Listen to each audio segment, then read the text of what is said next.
Hello, everyone. Welcome to Van Chicagoland Stories, the podcast. I'm your host, Pete Costanis. This is episode 65, season 3. We have an interesting show coming up. And right now we're going to commercial. And this program is brought to you by Chiffon Margarine, featuring Mother Nature. And this commercial is from the 1970s. So today's date is October 5th, 2021, and hope you enjoyed this commercial. Here we go. And Goldilocks said, "Who's been eating my porridge?" Mother Nature, was this on the porridge? Yes, lots of my delicious butter. That's chiffon margarine, not butter. Margarine? Oh, no, it's too sweet, too creamy. Chiffon so delicious it fooled even you, Mother Nature. Oh, it's not nice to fool Mother Nature. If you think it's butter, but it's not. It's chiffon. Flex your business with an American Express Business Gold Card. You'll earn 4 times membership rewards points on your top 2 eligible spending categories, like transit and electronics, each month, on up to $150K in combined purchases per year. Plus, you can now earn 3 times membership rewards points on flights and prepaid hotels booked on AmexTravel.com. Terms and points cap apply. Learn more at AmericanExpress.com/business-gold. Amex Business Gold, built for business by American Express. Okay, I'm back. I hope you enjoyed that commercial for Chiffon Margarine. During the 70s, they had a lot of commercials that featured margarine, like, for example, Chiffon, Imperial, Parquet with the talking tub. Those are my favorite. And, excuse me. And then, I don't know, there were others like on the market. I can't think of them on the top of my head. I remember Promise. And most of these are still on the market, believe it or not. When I go grocery shopping and go to the dairy section, you would find, Blue Bonnet, of course. Just remembered, and most of them are still there. Yeah, it's nice. I don't know if they change. I don't use margarine much. I use some imitation thing. Tastes the same, but they have other ones like I Can't Believe It's Not Butter. They have that featuring Fabio. So anyway, so that was a good commercial from Chiffon. The actress her name is Dina Dietrich, and she died about a few years ago. But she wasn't featured in a lot of TV shows. But that's her most famous role as Mother Nature in the Chiffon margarine commercials. Okay, so today I will discuss 3 things. One is Screaming Yellow Theater, 1800 North Clybourn Avenue, the shopping center, and the closing of Riverview Park in Chicago.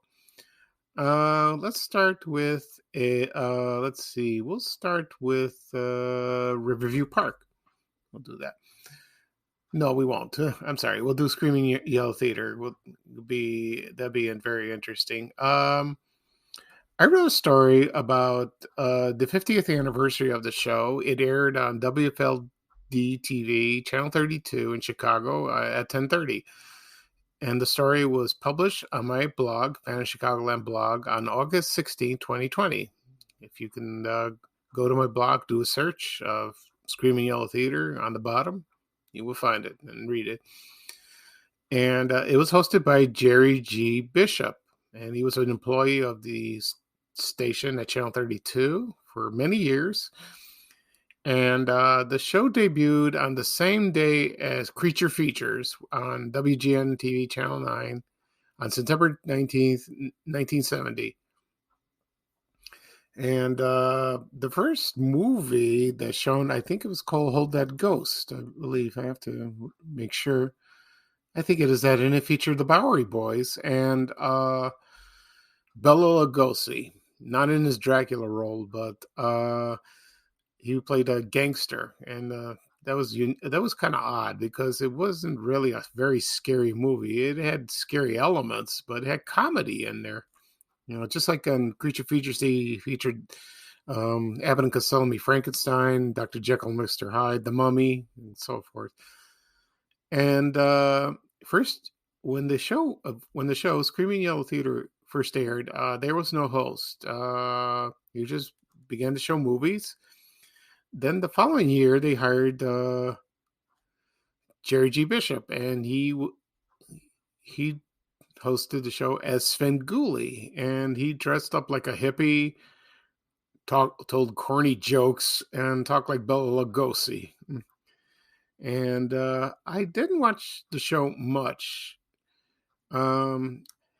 Actually, let's see. Oh, you know what? I just thought of something. I made a mistake. It did not. It did not premiere on the same night as Creature Features, because Creature Features. My apology. It aired on September 19th. This started September 18th on a Friday. So this was Friday nights, and Creature Features was on Saturday. My bad. And so anyway, let's go back to Jerry G. Bishop. He dressed, he was Svengoolie. He was a hippie, and I remember watching the show a couple times, but I remember the movies they played. But I did see Svengoolie little, maybe here and there. I didn't know who he was when I was little. I was in grade school, and let's see. The movies they showed, they were not from Universal Studios. No, they didn't have the rights. Creature Features did. And the movies they showed, they were mostly from overseas, and they were low budget. And there were some from, from America. One of the movies I remember a few, I'll read them off. This was featured on my article. It was Black Sunday. I think it starred Barbara, I forgot her name, Barbara something. Barbara Steele, I think. There was a couple of horror movies from Japan called The Manster, and I think that was like it was a two-headed monster. Well, there was a man. I don't know what happened. I forgot what the movie was about, but there was a head growing out of his shoulder, which is pretty gross to me. But it's interesting. And the other one was The Attack of the Mushroom People. Now that one I liked. I think it was about some people that their plane crashed on a remote island, and there were mushrooms growing. And once they started eating them, I think they were under a spell, but they were monsters. I don't know if they turned into mushrooms. I don't remember. I got to watch the movie. Anyway, the other movies, they were from England, of course, and there was The Horrible Dr. Hitchcock. I remember that. And I can't think of the top of my head. And then two from here, there was like the Frankenstein's Daughter, the Daughter of Dr. Jekyll, and also Blood of Dracula. And that one I remember fondly. It was about this teenager. And she was dropped off at a boarding school, more like dumped, from her father and new bride, because they were going on their honeymoon. They don't want to deal with her, and she had anger issues, and she wasn't accepted at the school. She was teased and bullied, and the only friend was the headmistress and this teacher. And this teacher had became friends with her. And she explained about some sort of power that you release your anger. She was like a scientist or like a psychologist, and she showed the girl. Her name was Sandy, I believe, and she showed her an amulet. And the amulet was from the Carpathian Mountains, and that's like where Dracula was from, more like Transylvania. And she hypnotized her, and first she placed the amulet and did that, and then. The movie was kind of corny. They played like old 50s songs. And then at the end, her anger was released, and she turned into this beast. And she attacked a few of the students. Her face wasn't shown, not until almost at the end. There were a couple scenes like that. I don't want to spoil the movie, if you want to see it. So it was interesting because that kind of movie, there was also I Was a Teenage Werewolf, and there was I Was a Teenage Frankenstein, but I don't know why they didn't call it I Was a Teenage Vampire, because she was a vampire in the movie. So they just called it Blood of Dracula. Go figure. Anyway, back to Screaming Yellow Theater. he was the first one that mentioned Berwyn. That's what now Svengoolie does. He was son of Svengoolie, now Svengoolie played by Rich Kaz. And the characters he had were Zelda. She was a smart-mouthed, disembodied skull. And Durwood the dummy, a wooden ventriloquist dummy. I think there were other characters like that. And the theme song of Screaming Yell Theater was, it was from 1958. It was called Rumble by Link Ray and the Rays, I think so. I could be wrong. His Raymen, excuse me. My bad. Anyway, back to Svengoolie. It lasted for a few years. The show ended September 7, 1973, but they repeat the movies all the time, just like Creature Features. It was like a cycle. He also did skits, and he had guest stars. The difference between that and Creature Features, there was no host. There was a host in Creature Features briefly, but I don't think anyone remembered that. I don't know who it was. Anyway, so on Creature Features, it ended September 7, 1973. And Jerry G. Bishop worked on radio for a few years. He did other stuff during that time when he was Svengoolie. He hosted telethons. He was on the Muskegon District Telethon. From what I heard, he was a very nice man. Very talented. And then he moved to San Diego in 1978, and he co-hosted a morning show, and he did that for over 10 years. And an interesting story about Jerry G. Bishop. When I was working at American Express Travel, I used to travel to San Diego on my vacations. I went there every year for 5 years. Visit Comic-Con International. It was a big, huge Comic-Con convention. It's still there. I went there for about 2 days, and I was there all day, going through, searching comics, walking around, seeing guests. It's a lot of fun. It's a huge place, and I enjoy it. I love it there. And I was hungry after I relaxed when I came back to my hotel. So I went to this restaurant, and it was called the Greek Island Cafe. And I walked in, and at the cash register, it was Jerry G. Bishop. I had no idea he was there. So I looked at him, and I looked at a picture of him on the wall, and then Svengoolie, and go, "Oh, it's you. It's you." And then I introduced myself, and he was very polite, and he asked me where I'm from. I'm from Oak Lawn, and he says, "Oh, you're a Southsider. You're a Sox fan." I told, "Well, no, I don't watch baseball." Well, he didn't seem disappointed. That's okay. He was very nice, and then I placed my order, and we talked for a moment, and he was very nice, and I didn't want to bother him. I was not being like Lucy. Like in a Lucy episode, like stalking a celebrity. And and then I asked him one question, like, who was the one that created the talking skull? And of course, it was Zelda. And he says, I was. It was not Rich Kaz. And so I never saw him again, and because when I went there a couple of times and I went to the restaurant, I didn't see him. So because his sons ran the place, I believe. No, his son and daughter, excuse me. And they both closed in 2018. And Jerry G. Bishop died on September 15th, 2013. And that was sad because he was a well-known celebrity in the Chicagoland area, in the media, and some people still remember the show, and they remember the sound effects, and it's still used to this day on Son of Svengoolie, which is called Svengoolie, with the off-camera voices and sound effects, and then Svengoolie, Jerry G. Bishop came out of a coffin, so did Rich Kaz. He did that, so it was an interesting show.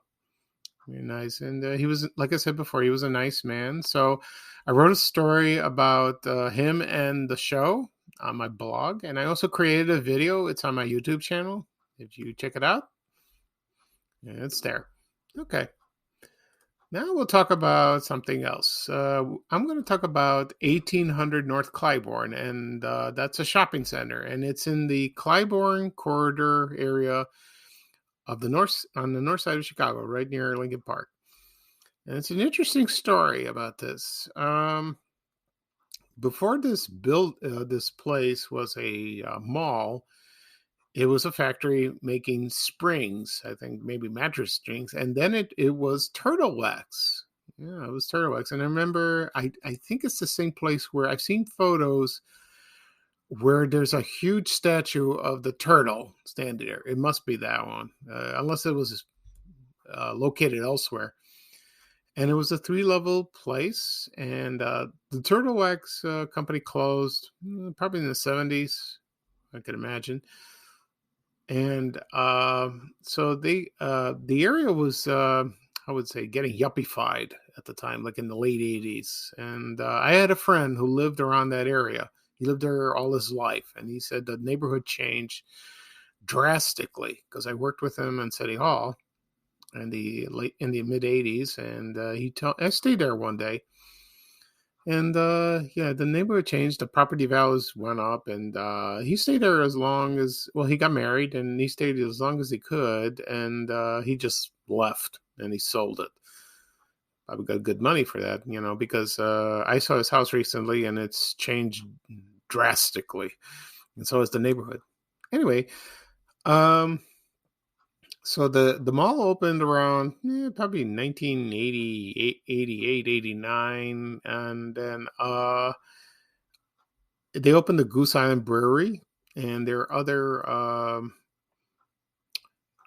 they had some stores, and there was a pool room, and it was called Muddler's Pool Room. A lot of people remember that. Yeah, they do. And they also had Par Excellence, and was like a miniature golf course. That sounds interesting. And they also had they opened the Willow Street Carnival. It was like a cabaret style theater. And they proposed to open a 10-screen cinema, like a movie theater. That didn't happen, but they opened one in Webster Square. That's a little up north near Southport and what's that street? Yeah, Southport and Clybourn, around there. Belden is the name. I think it's Belden. I think that's the name of the street. I could be wrong. Anyway, so the place is still there, but the theater's there, and now they open a Barnes and Nobles, and that's the bookstore's still there. Anyway, so I have a list of the shops right here, and it was from an ad from the Chicago Tribune, and I'll read them off.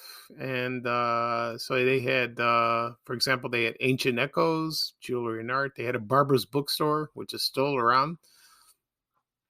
They had a travel agency called Global Travel. They had gift shops, Mask with MASQE, the Soul Women's Clothing, and then they had hair salon, a lot of jewelry stores there, a lot of them. And they also had the miniature golf course, which I mentioned, but they call it Art Golf. It must have changed. And let's see, what else? And they had a restaurant called Metropolis 1800. Excuse me. They had that, and parking was free. Believe it or not, every time you go if you drive in the city and you want to go shopping, you have to park your car and pay in the meter. And the property was foreclosed. There was the recession at the time in 1990, and they closed a lot of stores, and the building was sold. And they demolished most of the building, and they left 3 buildings separated by the parking lots. But other stores moved in, like Bed Bath and Beyond. Excuse me. And they had also they have now Patagonia and Gap Kids. But the only original tenant there is Goose Island Brewery, and it is still there. So if you're in the mood to have a beer, if you're thirsty, drop by. I always want to go see it, but I didn't get a chance to go inside the place because when I visited the area, I just drove by it, and I was fascinated by it. It's an interesting it was an interesting shopping center. Okay. So the next thing I will talk, the last thing I will talk about is Riverview Park. And I mentioned Riverview Park many times on my program, but I'm going to talk about the closing of this park because on October 3rd, 1967, that was officially closed. But 1967 was the last year. They were planning on to reopen it in the following year, but that never meant to be. And when it closed on October 3rd, it was sold. And they dismantled all the rides. And, they were sold to other people. They had an auction. I remember that. And because I posted a photo of that a while back. And it listed all the items of the rides and the and the attractions there. And then so that was a sad day, and there were rumors of why the park closed because of there was violence, gang activity. It could be true. I don't know, because I was 3 years old when it closed, so I never went there. I wish I did, but my parents didn't drive. So, and they were unfamiliar with this place. No one ever told them about it until later on. I read about Riverview Park, and believe it or not, in college, right after I left Daly College and I graduated from Bogan High School, I enrolled in DeVry Institute of Technology in March of 1983, and it is on the property. The school is on the Riverview Park property, and I went there for 3 years. It never dawned on me it was there. I never had a chance to feel the atmosphere of the park because I was too busy studying, going to school, meeting people, and on the property there's it's a police station, and there's a shopping center, and Lane Tech is a little north of that. WGN is a little more north than that. It's on Addison. And the park bordered on Belmont and Western and Campbell and Roscoe Streets. And so most of the rides are gone. And the only one that remained was the carousel. And that was at 6, and they moved to Six Flags Great America in Georgia. So I went to Atlanta one day. I never thought about that. I wanted to go see it, but maybe someday I will. I would love that. So that's the only ride that I know of that moved there. And so that was a sad day for everyone because, it is, that subject is still talked about to this day. Younger generation, they go to Great America in Gurnee, Illinois, or there was Kittyland before, but that closed about over 10 years ago in Melrose Park. And so we only have one big amusement park, which is Six Flags, but now they open water parks around the Chicagoland area, which is nice, but I'm not that kind of fan doing that. I'm too old, to slide down on a water slide like that. No thanks. Anyway, and so, like this day, Riverview Park was a wonderful place, and I created a video on YouTube. You can check it out under my name, Pete Costanes. I created it about 2 years ago. Okay. So that's it for this show. I'm gonna say a couple things before I sign off. Yesterday was my birthday. I'm 58 years old. Thank you for the well wishes from everyone on Facebook and Twitter. I appreciate them all. And I posted a photo of my birthday cake my mother made. She made a wonderful dinner. It was a meatloaf out of this world. I loved it. And so it was very quiet, low key, just me, my brother, and my mom. And then I thanked everyone from Facebook and Twitter. And let's see. Oh, and one note. I'm scheduled to speak on the radio this Saturday on WCPT 820 AM at 10 o'clock on the show Where Are They Now? So far, so good. I am going to be on the show, and I will talk about Riverview Park. Excuse me. Perhaps other things. We'll see. So it'll be fun. So I got to do my homework again. Sometimes I love talking about the Riverview Park, but I forget things. So I have to read and do some research on that. And let's see. So it'll be this Saturday at 10 o'clock on WCPT 820 AM. I don't think I'll be doing a podcast. If it's changed, I will. I'll probably do on Sunday. So if you can tune in and listen to me speak, that'd be awesome. I think I'll have a good time. It'll be a full hour. Oh, boy. Okay, so this is Pete Costanis signing off. This is episode 65, season 3 of Vanished Chicagoland Stories, the podcast. And bye-bye for now from me. And here is Ray Rayner saying bye-bye for now. Take it away, Ray. Take care, everybody. We have to go. Bye, bye, bye.